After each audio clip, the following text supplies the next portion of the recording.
राहुल गांधी की भारत जोड़ो न्याय यात्रा में जो कांग्रेस के नेता हैं, पूर्व प्रदेश अध्यक्ष अजय लल्लू जी हमारे साथ हैं। सर, आप तो पैदल चल रहे हैं, ज़मीन से जुड़े हुए नेता हैं, ये बताइए जो यात्रा है ये इसमें तो आज सपा के नेता भी शामिल हैं, लेकिन बहुत सारे कांग्रेसी नेता जो हैं वो उदास हैं कि गठबंधन में सीटें कम मिली हैं। देखिए, जब समझौता होता है और देश बचाने की बात होती है, संविधान बचाने की बात होती है, लोकतंत्र बचाने की बात होती है, तो बहुत सारे त्याग करने पड़ते हैं। हाँ। और आदरणीय राहुल गांधी जी ने पहले दिन से कहा इंडिया गठबंधन में हम कोई भी कुर्बानी देने को तैयार हैं, लेकिन इस तानाशाही संविधान विरोधी सरकार को उखाड़कर फेंक देना है। आज मुरादाबाद में प्रियंका गांधी भी शामिल हैं।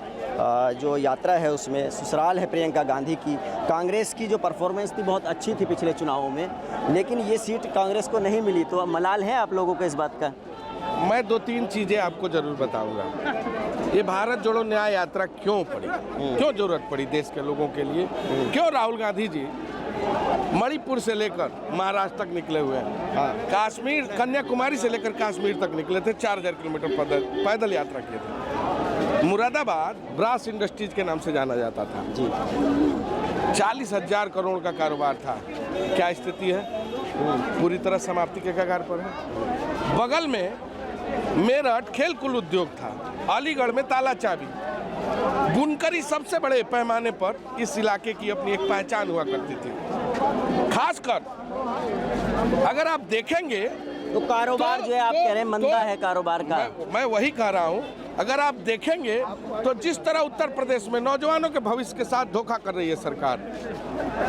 एक व्यक्ति ने एक बालक से पूछा कि बेटा उत्तर प्रदेश किसे कहते हैं, तो उस लड़के ने कहा जिस प्रदेश में परीक्षा से पहले उत्तर मिल जाए उसको उत्तर प्रदेश कहते हैं। उत्तर प्रदेश में कितनी सीटें आ रही है आपके गठबंधन की, ये उत्तर बताइए। जिस तरह यहाँ नौजवानों के पीठ पर खंजर घोंप रही है सरकार। हाँ। अभी पुलिस भर्ती के नौजवान धरने पर बैठे हैं, बिल्कुल बिल्कुल लाखों की संख्या में।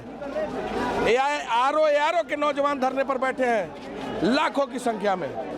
सरकार न्याय करने के बजाय उनको प्रताड़ित कर रही है। सपा कांग्रेस गठबंधन की कितनी सीटें आएंगी 80 में से? क्योंकि भाजपा तो कह रही है हम 80 की 80 जीत लेंगे। देखिए, ये समय है। हाँ। और चुनाव सामने है। जब चुनाव होगा तो जनता तय कर देगी कि किसको कितना सीट मिलना है। रही बात भारतीय जनता पार्टी का तिलिस्म अब टूटने के कगार पर है। महंगाई, बेरोजगारी और खासकर भाजपा का जो तिलिस्म है वो टूटने की कगार पे है। अजय लल्लू जो है कार्यकर्ताओं के बीच में भारत जोड़ो न्याय यात्रा में मुरादाबाद में मौजूद हैं और उन्होंने साफ तौर पर कहा कि इस बार जो है वो गठबंधन जो है वो भाजपा के तिलिस्म को तोड़ देगा।